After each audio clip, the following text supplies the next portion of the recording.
এই সম্পদগিরি আপনার আমাদের এগিয়ে আমাদের দিকে রাখতে হবে।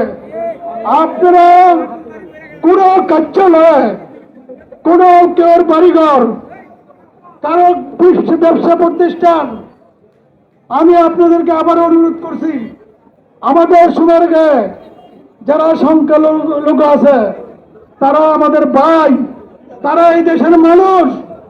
এটা কিন্তু আমার কথা না, আমার নেতার কথা।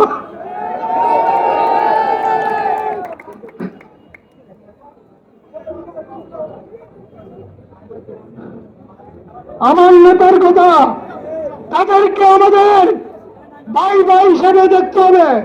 তাদের বাড়ি করে, তাদের প্রতিষ্ঠানে কোনো হাত দেওয়া যাবে না।